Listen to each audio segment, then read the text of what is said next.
जोपर्यंत देहात जीव आहे आपण म्हणतो की हा ठीक आहे, हे काम करायचं आहे, उद्या करेन. नाही, उद्याचा दिवस कोणी पाहिलाय?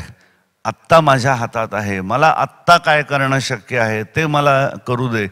ह्याची जाणीव कधी होते?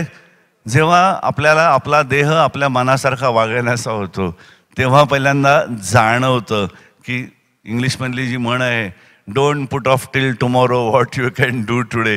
शाळेत असताना साधी शिकलेली म्हण आहे, पण त्या म्हणीची व्यापकता काय आहे ही जाणीव होते. आणि मग असं लक्षात येतं की अरे, आपण आजवरचं जीवन जगलो कोणासाठी? स्वतःसाठी, स्वतःच्या पोराबाळांसाठी. ह्याच्या पलीकडे काय केलं?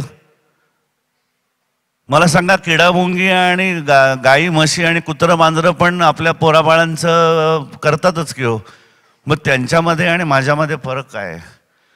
जो जीव माझ्या कुटुंबाची व्याख्येच्या, सामान्य माणसाच्या कुटुंबाच्या व्याख्येच्या बाहेर जातो आणि समस्त जीवांसाठी जेव्हा आपला देह झिजवतो, जोवरी देहात जीव आहे तोवरच शक्य आहे.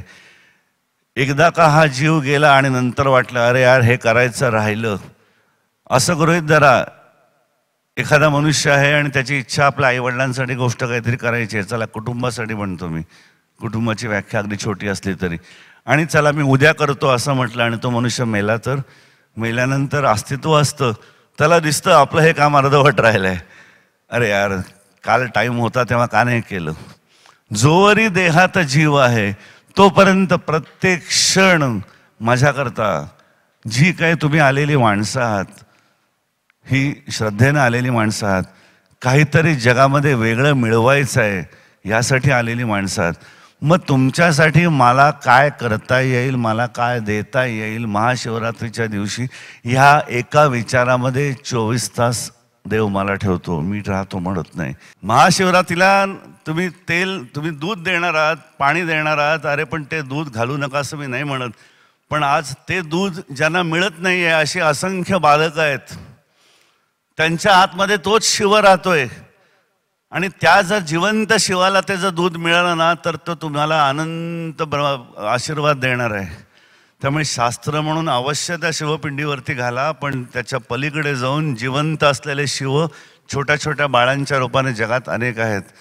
त्यांच्या पोटामध्ये जर गेलं ते दूध, तर त्यांना खऱ्या अर्थानं तुम्हाला डबल आशीर्वाद मिळणार आहेत. एक जर निर्जीव दगडाची शिवलिंग जर तुम्हाला आशीर्वाद द्यायला समर्थ असेल 100 रुपयाचा, तर खात्री ठेवा कमीत कमी 10,000 ते 1,00,000चा आशीर्वाद जिवंत शिव असलेलं जे लहान बाळ आहे किंवा गरीब माणूस आहे त्याला दूध दिल्यानं तुम्हाला ते आशीर्वाद मिळणार आहेत.